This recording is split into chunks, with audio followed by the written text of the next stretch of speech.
করোনার কালে অনেকগুলো তো ওয়েবিনার হতো।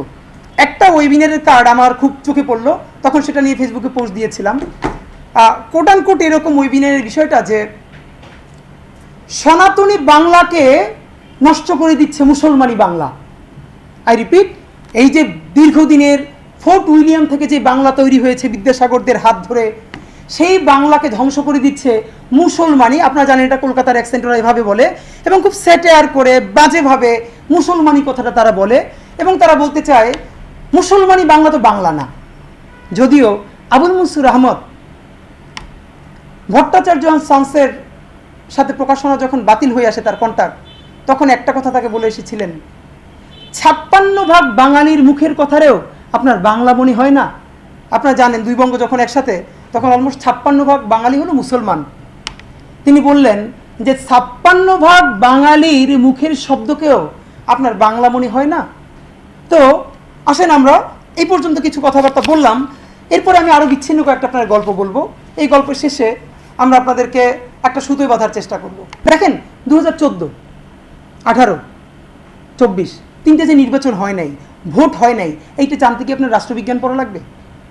আপনার নির্বাচন কমিশনে আপনার দীর্ঘদিন কাজ করা লাগবে? আপনার একটাই তো নির্বাচন হলোই না 14তে, পরেরটায় রাতের ভোট দিনই হলো, মানে কি হলো না হলো আপনাদের সবাই জানেন। নবনীতা চৌধুরী বলছেন, দেখেন এই যে ভোট হয় নাই, এর কোনো কনক্রিট এভিডেন্স কি কারো কাছে আছে? ভোট যে মানুষ দিতে পারছে না, কই কনক্রিট এভিডেন্স তো আমরা কোথাও দেখছি না। আর ভোট হয় না, রাতে ভোট হয়েছে, কই এর তো কোনো ডকুমেন্টেশন নাই, মানুষেরা তো মোবাইল টোবাইল দেখি না তো। তখন বলছেন আমরা এগুলো অনুমান করি সার্কামস্ট্যান্সিয়াল এভিডেন্স থেকে।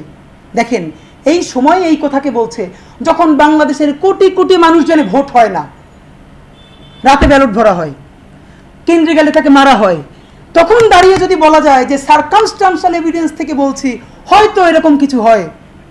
এবার আপনি বলেন আজ থেকে 20 বছর পর আপনি বা আপনার সন্তান 14 থেকে 24 নির্বাচন নিয়ে সে কাজ করবে, তার প্রাইমারি সোর্স কি?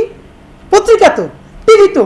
কোন পত্রিকা বাংলাদেশে গত 20 বছরে লিখেছে ভোট হয় নাই, সব ব্যালট রাতে ভরে ফেলা হয়েছে?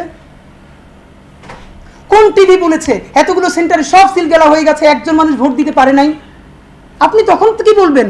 এই যে প্রত্যেকটা পত্রিকায় এসছে, প্রথম আলো থেকে শুরু করে, ভোট হয়েছে, সামান্য কিছু কারচুপি হয়েছে, এই যে টিভির ফুটেজ আপনি নিজের চোখে দেখতেছেন, আপনার সামনে আপনার ইতিহাস কিভাবে নাই হয়ে গেছে, তাহলে আপনি কি করে ফিল করবেন 200 বছর আগে আপনার ইতিহাস এখন আপনার হাতে ডকুমেন্টেড থাকবে? গত 200 বছরের ইতিহাস ধরে টান দেওয়ার আগ পর্যন্ত আপনি বাঙালি মুসলমানের উপর নির্যাতন, শাহবাগ কিছুকে আপনি ধরতে পারবেন না। প্রত্যেকটা জিনিস একই সুতোয় বাঁধা।